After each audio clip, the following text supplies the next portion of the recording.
దేశానికి ఈరోజు మేము ఒక దిక్సూచిగా నిలబడదలుచుకున్నాం. దానికి సంబంధించి కేంద్ర ప్రభుత్వం మీద ఒత్తిడి తీసుకురావడానికి కార్యాచరణను తీసుకున్నాము.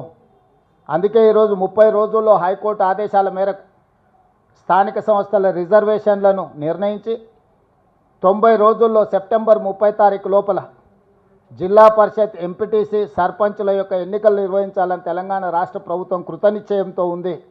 దాన్ని సాధించాలి అంటే కేంద్ర ప్రభుత్వం మా రిజర్వేషన్లను ఆమోదించాలి.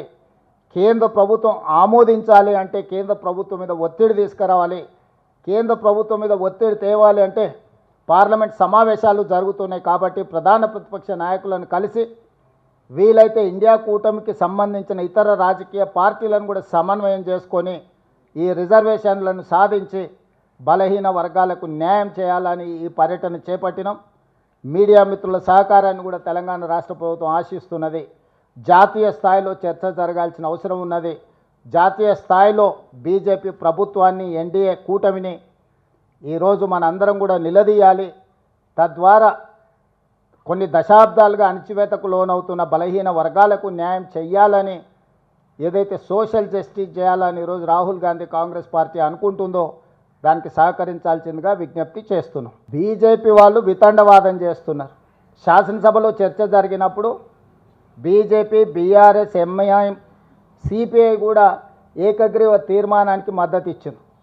రాష్ట్ర బీజేపీ శాసనసభ్యులు ఒక పక్కన మద్దతు ఇస్తుంటే, కేంద్ర బీజేపీ తాత్సారం చేస్తుంటే, నూతనంగా నియామకం ద్వారా తెలంగాణ రాష్ట్ర అధ్యక్షుడిగా మారిన రామచంద్రరావు గారు మీరు ఎలా చేస్తారు, మీరు హామీ ఇచ్చుకుంటే మీరే చేసుకోండి, లేకపోతే ముస్లింలను రిజర్వేషన్ల నుంచి తొలగించండి అని చెప్పి వితండవాదం చేస్తున్నాడు. ఇవాళ బీజేపీకి ఒక రాజ్యాంగం, కాంగ్రెస్ పార్టీకి ఇంకొక రాజ్యాంగం లేదు. డాక్టర్ బాబాసాహెబ్ అంబేద్కర్ గారు ఇచ్చిన రాజ్యాంగం దేశ ప్రజలందరికీ ఒక్కటే. ఆ రాజ్యాంగానికి లోబడే ఈరోజు రిజర్వేషన్లు పెంచాలి అని అంటున్నాం. అదేవిధంగా భారతీయ జనతా పార్టీ తెలంగాణ రాష్ట్రానికి సంబంధించిన కిషన్ రెడ్డి నుంచి మొదలు పెడితే బండి సంజయ్ వరకు కేంద్ర మంత్రులుగా పనిచేస్తూ ముస్లిం రిజర్వేషన్లను మేము ఒప్పుకోము, తెలంగాణ రాష్ట్ర ప్రభుత్వం ముస్లింలను తొలగించే రిజర్వేషన్లను ప్రతిపాదిస్తే మేము మద్దతు ఇస్తామంటున్నా అని అంటున్నారు. వాళ్ళు అసలు వాళ్ళు అవగాహన ఉండి మాట్లాడుతున్నారో అవగాహన లేకుండా మాట్లాడుతున్నారో నాకు తెలీదు. కానీ నేను సూటిగా కిషన్ రెడ్డి గారిని, బండి సంజయ్ గారిని నేను ప్రశ్నిస్తున్నా.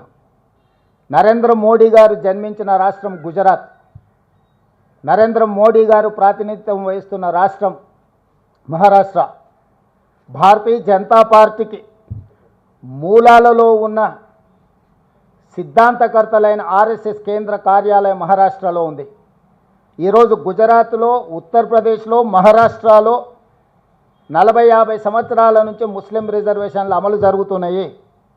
నిజంగానే మీరు ముస్లిం రిజర్వేషన్లను తొలగించాలి అని అంటే, తొలగించే ధైర్యం, చిత్తశుద్ధి మీకుంటే గుజరాత్, నరేంద్ర మోడీ పుట్టిన రాష్ట్రంలో ముస్లిం రిజర్వేషన్లు తొలగించండి.